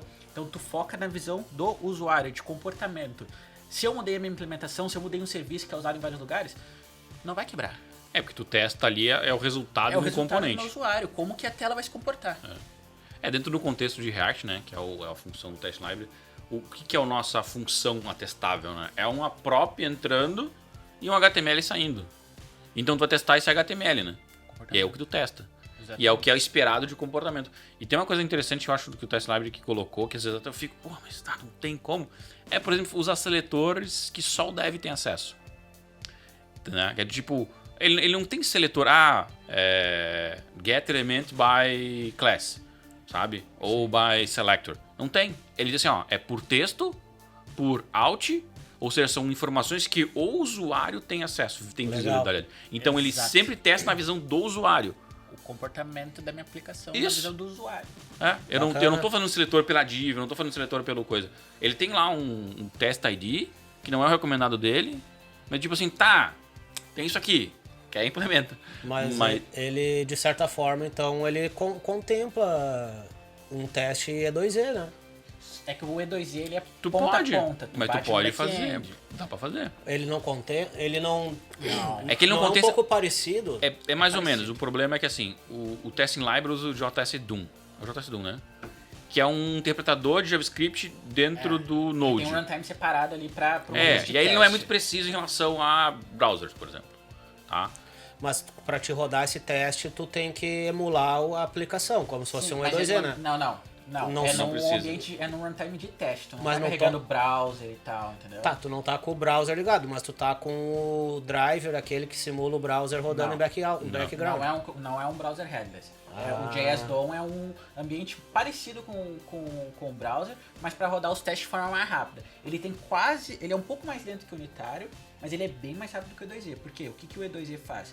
O E2E levanta a tua aplicação, seja de forma headless, com Puppeteer da vida, né, com aqueles browsers sem UI. Esse aí não levanta então a aplicação. Não levanta, exatamente. Então ele é mais rápido que o E2E, com a vantagem que ele também é mais estável que o E2E, né? Porque ele ele não é tão preciso quanto um... que não dá pra dizer que é um E2E, né? Porque não é exatamente a ponta do final. Não tá batendo no back-end, né? Sim. Não tá emulando a aplicação. Mas uma coisa que é legal dele é que, tipo, se tu faz unitário ali na mão com o Jest, por exemplo, e aí tu tem a camada de serviço ali fazendo uma request HTTP, por exemplo. Ela pode ser usada para outras coisas, mas normalmente a galera usa para HTTP. E aí o que a galera normalmente faz? Moca o HTTP no serviço ali, o retorno do serviço, né? E aí com o Testing Library não, ele fala assim, cara, moca a menor quantidade possível de coisas. Tá, mas aí como é que tu faz a request HTTP se tu não tá chamando o back-end? Aí tu tem uma outra lib que dá pra usar, que é o Mock Service Worker, que aí ele vê, tá chamando uma request real, mas eu não tenho acesso a essa request real, eu tô em ambiente de teste. Beleza, então eu vou dar um mock aqui pra ti. Mas é smooth. O teste em si, tu não tem uma implementação específica no teste, tu tá usando o que foi implementado mesmo pelo... sabe? Isso é muito legal, muito legal. Gostei desse teste aí. É bem legal. Antes usava o Enzyme, cara. O Enzyme ele era um teste que o resultado final não era a saída do teu componente. Tu analisava o componente. Aí tu tinha que acessar as variáveis. Aí como era aqueles class path, né? Os class path não, os class components. Aí tu tinha que abrir a instância, ver se a variável dentro da instância estava do jeito. E aí qualquer coisinha que mudava na implementação quebrava toda a tua suíte de teste. Então, tipo, é muito improdutivo isso, né? Sim, tá louco. E É uma muito outra- retrabalho, cara. E uma outra coisa que, apesar de não ser tanto a tua área, Inácio, é algo comum do JavaScript saber, é que se tu quero começar a fazer teste, sou um desenvolvedor júnior, vai ter pelo menos uns 20 frameworks de teste pra você. Nossa. tem um monte, tá? E aí se tu utiliza o Testing Library, e é por framework, o Vue normalmente tem a sua suite, o Angular tem a sua suite lá com Carmen e Jasmine, com o React tu pode utilizar o que tu quiser. Eu já usei o Karma e o Jest. E o Testing Library não, o Testing Library te dá uma interface única que roda independente do framework. O cara que faz teste no Angular vai saber fazer teste no React, vai saber Legal. fazer teste no Vue. É o mesmo teste. É o mesmo código. É o mesmo código, é a mesma interface. Bacana, legal. É a mesma API. A API é a mesma, a forma de fazer teste é a mesma, o mindset é o mesmo. Então, isso, eu hoje, né, eu não, no front eu não faço teste de outra forma, sabe? Eu foco muito mais em integração utilizando teste library. Bacana. Vejo muita Eu vantagem. tenho usado o test library basicamente como meus testes unitários. Não faço mais teste unitário, tipo, testar funçãozinzinha. A não ser que eu tenha algo isoladaço, assim, que é uma função pura e que vale a pena fazer unitário e eu vou ganhar algo fazendo. Mas no geral eu utilizo bastante teste no library também. E traz uma estabilidade pro front, porque tu confia nos testes, os testes não estão quebrando o tempo todo. Claro que, né, qual que é o trade-off, qual que é o preço? Eles são mais lentos, né? Tipo, É o lance da unitário, pirâmide dos testes, né? É aquele lance lá, tem... Porque o JS1 é lento e ele tem que emular todo aquele ambiente, mesmo que seja só um pedacinho desse componente pequenininho assim. E tu Ele tá sabe integrando tudo. mais de uma camada, tu não tá mocando, né? Antes tu mocava tudo, agora tu não tá mais mocando. Então ele é um pouco mais lento, né? Mas se paga, porque tu faz menos teste. O mindset é outro, sabe? Antes com unitário, tu enchia de unitário pra tudo que é coisa. Agora a integração não. A integração tu foca ali no teu usuário, nos behavior do usuário. Então tu vai ter menos teste também, sabe? Mas voltando ao assunto sobre o teste, fazer escrever antes, escrever depois. Assim, né, como eu tinha colocado, né? Existe o mundo que é o que se espera, né? Vamos fazer TDD e tudo mais, fazer teste antes. Mas e o mundo que existe, né? E aí, eu também acho que existe um meio termo ali, né? Mas eu gosto, particularmente, de trabalhar com TDD, apesar de não sempre conseguir, não é sempre que eu consigo fazer. É porque é o seguinte, eu uso os meus testes para evitar ao máximo eu ter que ficar abrindo o navegador para ficar vendo o componente renderizar. Isso é legal. Então, do tipo assim... e aí eu penso o seguinte, eu gosto muito de pensar na beleza que vai ser a minha assinatura do método, ou a chamada da meu componente. Tem que ser harmônico, assim, tem que ser bonito, assim, quando chamar... Tem que ser elegante. Elegante, sabe? Tipo, quando os caras escreviam a chamada do meu componente, ele ficou orgulhoso, coisa bonita. Olha que coisa olha elegante essas props que eu tenho que passar, né? E aí eu gosto disso, aí eu começo escrevendo a minha assinatura, como é que eu vou fazer? Assim vai ficar bonito. Tá? E como as coisas vão interagir com ele. E aí eu escrevo ali, começo a colocar um teste, eu não faço todos os testes, todas as validações da ideia, que é que o analista lá me colocou, não, tem que fazer assim, acessado, eu não coloco todos, eu boto só algumas coisas que eu vou fazendo, mas muito mais na visão do desenvolvedor que vai utilizar aquilo ali, do que necessariamente da visão de negócio. Então eu penso assim, o dev vai gostar de usar isso aqui, então eu faço dessa forma. E aí eu vou progredindo, fazendo um joguinho, tipo, coda aqui um pouquinho, coda um pouquinho ali. Mas a ideia é que eu faço... então não é escrever antes, é escrever durante. Então eu faço assim, eu quero reduzir ao máximo a minha abertura de browser, né, de colocar cada vez mais tarde essa minha implementação, e o máximo possível conseguir resolver, a minha renderização vai se rodar tudo no teste, né? E aí o negócio do Test Library me ajudou pra caraca, porque hoje em dia, antes era mais difícil tu testar esse resultado final, e veio, foi fantástico. Nesse sentido, uma coisa que eu gosto de fazer, que eu tenho feito, que é uma abordagem que o livro Philosophy of Software Design traz, recomendo demais para qualquer desenvolvedor, que é tu fazer a tua assinatura, teu design antes de sair implementando, né? Então, tu vou fazer uma classe. Começa fazendo as assinaturas, as variáveis públicas que tu vai ter, teus métodos públicos, e daqui a pouco dá uma documentada do que tu quer que cada método faz, e aí depois tu se preocupa com a implementação. Então acho que vai meio nessa linha assim, tu pensa no design antes. Então, isso aí eu pensei. Isso é algo legal. Como se escreve antes, depois... Então, é que o que eu trago só é que não fica tão amarrado preciso fazer TDD, preciso rodar o teste primeiro, depois para implementar para ele falhar e depois fazer ele passar. Eu não acho que precisa ser assim, sabe? Eu acho que tu pode primeiro pensar no teu design e depois implementar. Eu acho que é ok, sabe? Não, mas é que tá. Dá pra, por exemplo, tu pensar no design, como é que tu quer que ele assim, que ele seja as assinaturas, e nessas tuas assinaturas vão estar no teu teste. Exato. Já pode, em vez de tu escrever num MD lá, num Markdown, tu escreve no teu teste. Mas tu entende que tu pode fazer a implementação primeiro, daqui a pouco fazer o teste. Sim. Sabe? Tipo, Então, por isso, É eu uma acho que é ordem mais. diferente das coisas. É o durante, tu faz durante. Tu faz... framework ali, né? Não precisa ficar engessado no framework, sabe? E o que acontece também, às vezes, assim, se tu começa a implementar e tu já começa a codar, assim, sem pensar.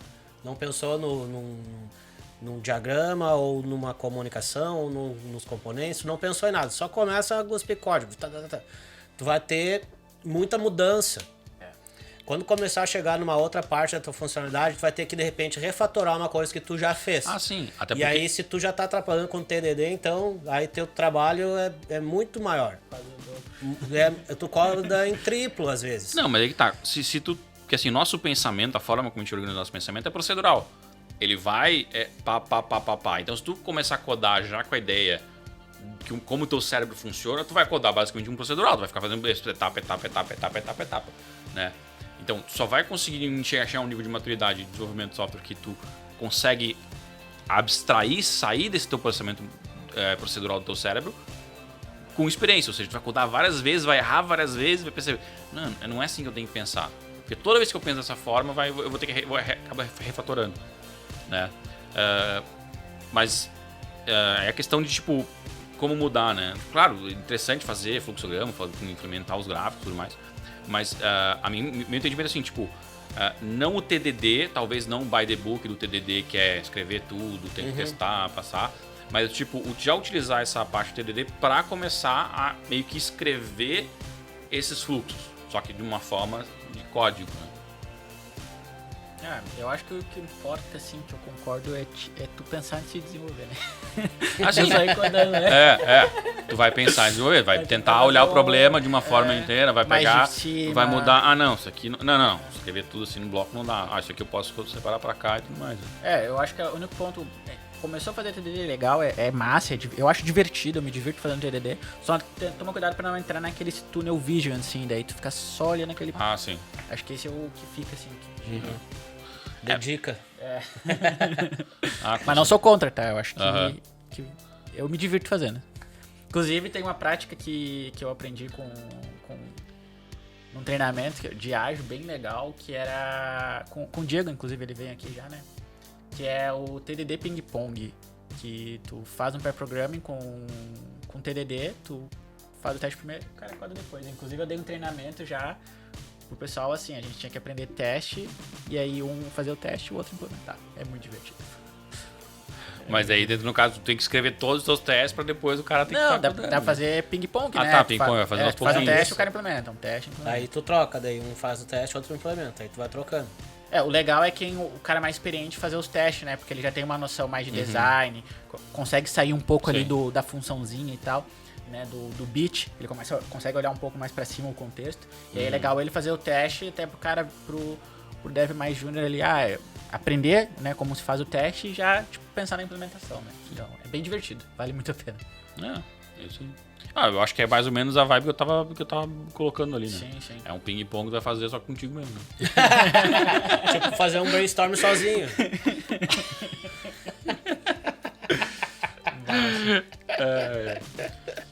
É uma boa prática. Eu acho que teste de front-end é pesadíssimo, assim, tipo, principalmente trabalhar com o navegador, né? Porque tu vai esticar isso aí, vai entrar pro end-to-end mesmo, que aí tu começa a ter que validar Safari, Chrome, Firefox, Mobile, o Ice Frost, que é um navegador que ninguém ouviu falar.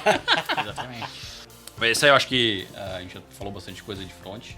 Com certeza a gente poderia ficar falando mais aí a noite inteira. Fácil, né? Sim, porque agora, desde o início do programa até agora, já deve ter se criado mais uma lib em JavaScript, né? Uma só? Um monte. Se tu for no NPM lá ver quantos pacotes já foram publicados, aumentou uns 10 ali, cara. Já foi pior, já foi pior. Não, talvez tenham publicado uma Tá nova mais estável. framework de JavaScript. Já foi. Agora isso aí é meme, só é mito agora. Agora ficou, né?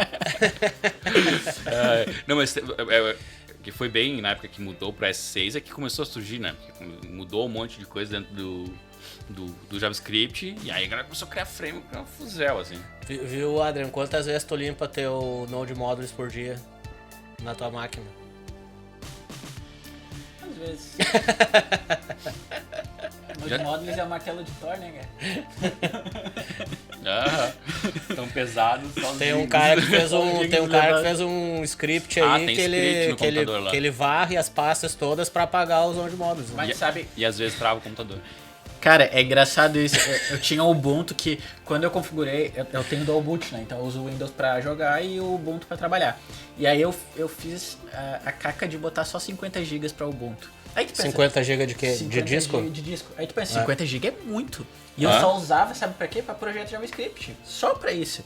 E eu tinha que, de vez em quando eu recebia aquela mensagem do Ubuntu, você está sem storage. Aí eu tinha que ir lá, rodar um script recursivo pra apagar todas as node modules. É muito grande, cara. Aí eu formatei esses dias e aí eu botei mais. Agora eu tenho 200 GB, não vou precisar preocupar. Mas isso é culpa de dev front que fica lá. Eu quero formatar esse número. Vou ver se tem uma lib pra formatar esse número. Porra, meu, tu quer formatar o número, cara? Usa merda. Tu viu que tem uma lib chamada Isod? E já vi. E aí tem uma outra lib pra ver se é par, que ela chama a lib Isod. Muito bom, cara. Isso é a cereja do bolo do NPM, cara. Sério, cara. E olha, eu vou te dizer uma coisa, muito dev não olha o que faz por dentro dessas libs. Não olha. Não olha, Tem ninguém olha. Eu comecei a fazer, quando eu vou procurar uma lib, uma das primeiras coisas que eu faço é olhar a lista de dependências dela. Sim. Passou de 10, já cancela. Já não vou. E por que também, não né? dá pra fazer um Node Modules centralizado na máquina, onde compartilha a pasta? Não, o problema não é esse. O problema é... Tipo o Maven do Java. Não, dá pra fazer. Tu pode instalar tuas libs todas globais. E quando tu for fazer, ele vai usar das globais, não vai usar das locais. Mas o problema é o seguinte, tem é que esse lance aí do começa a global ficar e difícil local. pra gerenciar a versão. Às vezes tu... O que acontece? Projetos diferentes. Que é o Dependency Doom, né? Que é aquela coisa, eu usei uma lib Dependência Hell. Dependência real, isso. Usa uma dependência, se usa outra dependência na versão 1.0. Outra dependência, tudo usa mal a mesma projetado, né, meu? Tudo mal projetado. Não, isso é por libs. causa dos ISOD Sempre é os dev. Meu. Node meu. Modules é uma árvore, né? Ele é recursiva, né? Então, Cara, tem outra que Aí tem Node Node Modules. Abre o packet lock e tu fica apavorado. Tu olha, mas eu só tenho 3 dependências. Aí tu vai Uhum. abrir o lock.json, tem 50 mil dependências. Não, é Já bizarro. fica a dica, ó, se tu for fazer um pacote NPM, usa pouca dependência, não vai ficar procurando função pra Não, ver se mas é para ou ímpar ou se, sei lá, vai Melhor fazer ser um... clean, né? Tipo, não tem nada, né? Não, Esse é o melhor. ápice, né? Pô. Aí quer formatar um número, meu, tem a API nativa do Node que faz, tá? Do JavaScript faz, tá?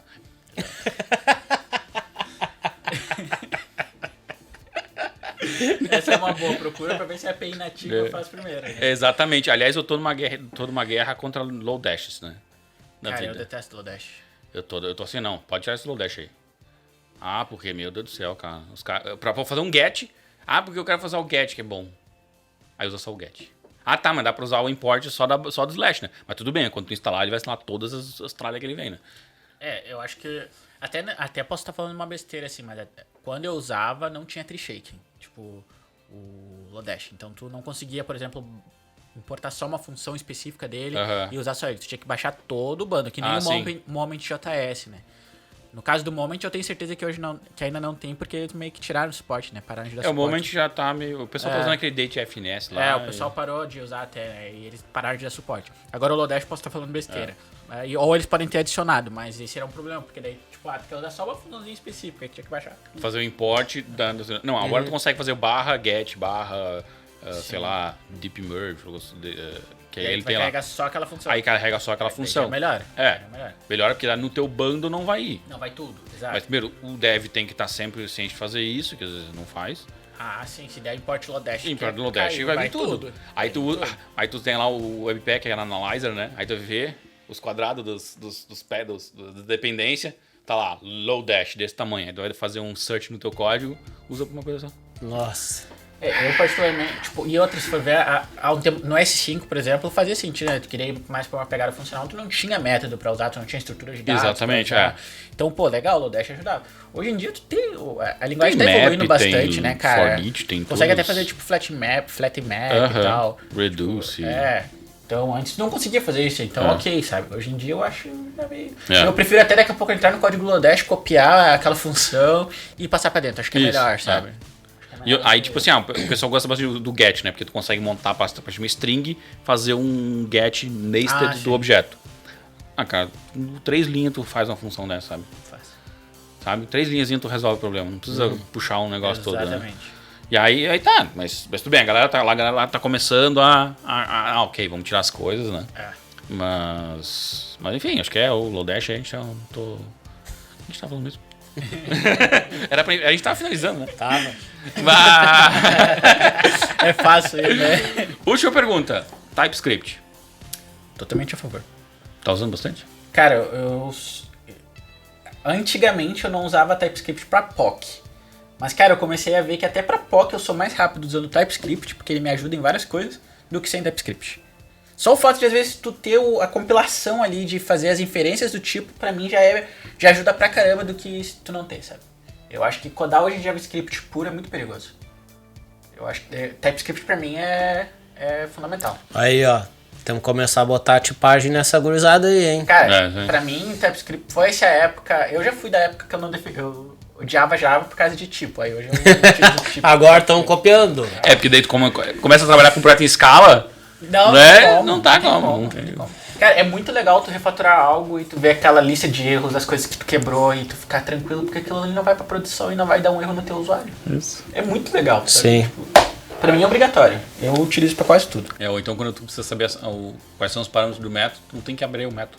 Abrir a lib. Sim, tu tem que abrir, aí tu recebe um objeto. Teu método recebe um objeto. Porque o que a tem galera dentro acha, desse não, mas objeto? tem os tooling que faz, IntelliSense, busca lá. Não faz nada. Não faz nada. Aí Faz tu nada. tem aqueles adeptos de clean code lá que parece aquele filme lá de entrar o sonho dentro de um sonho, dentro de um sonho, dentro de um sonho. Tu entra numa função que tem outra função, aí dentro daquela função tem mais 50 funções, aí tu esperou. É mais fácil ter o TypeScript ali, te mostra com uma Sim. documentaçãozinha legal também, né? Sim. É isso aí. Sim, não tem outra forma de fazer, a não ser debugando ou botando log das coisas pra entender daí. É. Isso aí. Eu acho que traz muita segurança. Isso que é o... É isso aí. E aí, Inácio, o que tu achou do programa? Falar de front-end. Achei bem massa. Tu até que xingou pouco a gente aqui. Mas eu não tenho muito o que xingar. Não tenho o que xingar, cara. É isso aí. Eu aprendi um monte aqui com vocês. Tava só observando. É legal. É igual tu quando chega vendo os caras falar de Java aqui, eu fico. O Ariel queria se cobrar. Não, agora eu tô aprendendo Java ali, tô fazendo uns treinamentos pra Spring Boot. Eu, nesse sentido, eu sou limitado. Eu só sei JavaScript. Eu sou focadaço no front. Tem muita área pra fazer. Onde tem JavaScript, eu tô aí. Agora, sair do JavaScript já dá uma pegada. Finalizando, eu sei que tu tá num projeto novo aí, tu vai fazer uma grande mudança na vida. Ah, sim, então. Conta aí pra gente finalizar aqui. Boa. Passei recentemente num processo seletivo para Berlim, né? Então, eu e minha esposa, a gente tá indo para Berlim assim que o consulado abrir, porque a gente tem uma variante aqui, né, do vírus lá e tal, cujo nome não pode ser pronunciado pelo YouTube. E lá eles bloquearam o Brasil por causa disso, né? Então a gente tem que esperar o consulado. Mas estou com o documento tudo pronto. Já comecei a trabalhar remoto também para a empresa, tá sendo bem legal. E ter feito o processo foi muito bacana, E até foi legal porque eu comecei a fazer as entrevistas pensando: meu inglês é ruim, eu acho que eu não consigo passar. Aí meu professor de inglês: cara, vai fazer a entrevista e para de falar isso.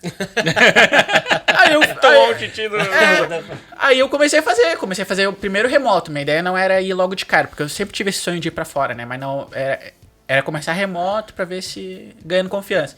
Aí eu comecei a passar umas entrevistas remotas. Daí eu recebi convite de 2 empresas em Berlim. Já tava mais confiante no inglês. Tá, beleza, vamos. Bora. É porque, querendo ou não, o cara só vai evoluir mesmo no inglês ou estando lá, ou estando numa situação sob pressão, né? E nada como estar numa entrevista, né?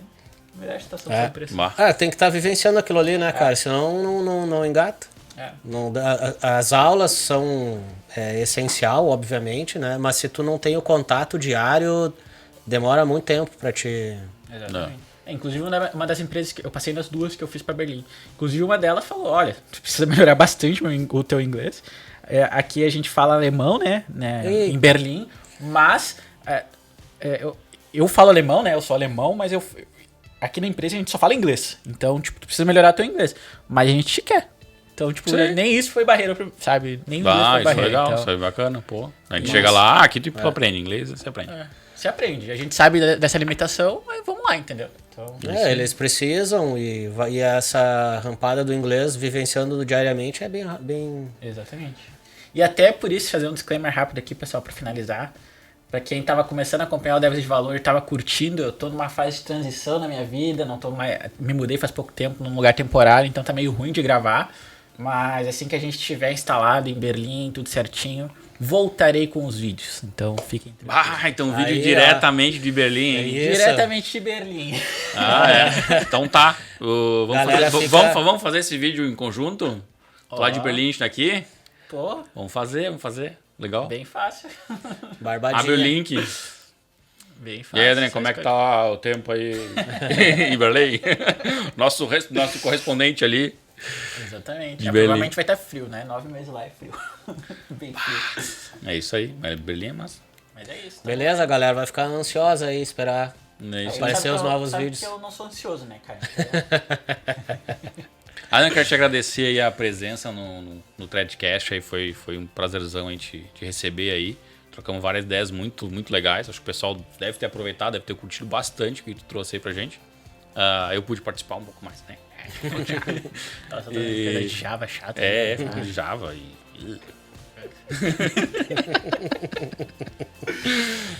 então fica o espaço final aí pra tu dar uns alôs aí pra galera. Um abraço. Eu queria agradecer também pelo convite do Inácio e teu. Foi muito legal. Foi o papo que a gente teve hoje. Eu tava de férias, tava um tempo sem falar de coisas tech, né? Então, tava 1 mês e meio de sabático. Então, tô bem feliz aí pela nossa conversa, tava sentindo falta disso.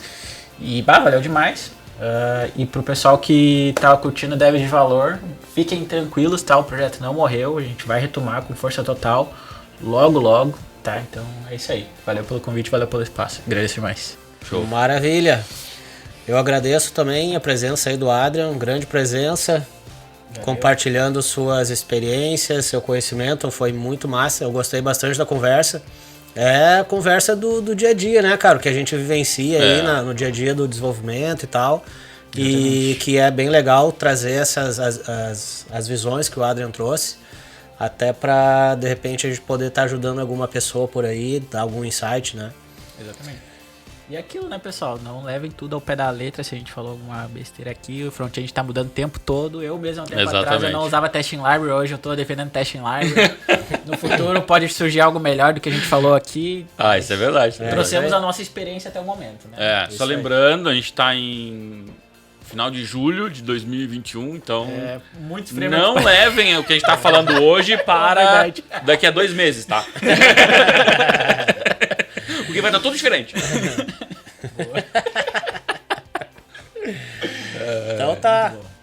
Fechou. Isso aí, pessoal. Valeu, pessoal. Vamos pedir aí quem tá nos assistindo, agradecer a audiência de vocês. Se vocês seguraram até o final, o programa ficou bem longo. E não esquece, quem tá no YouTube ali, clica lá no sininho, bota pra seguir. Isso é importante, a gente aumenta a nossa base de amigos, colegas aqui que vão participar do programa. E também você vai poder ter acesso aí, vai receber a notificação de que a gente está publicando conteúdo novo, né? A gente está sempre aí publicando coisa, entrevista super legal. E quem está nos canais só de podcast, só de áudio também, segue lá, compartilha com a galera, isso aí. E já tá o link aí, você já deve ter visto o link, tá na tela com o canal Dev de Valor aí do Adrian. Fechou? Valeu, Falou, pessoal. Fui!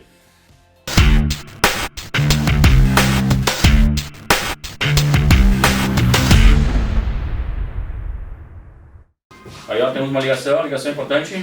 Alô, pizza? Eu quero pizza. Não, eu já vi um framework que eu utilizei.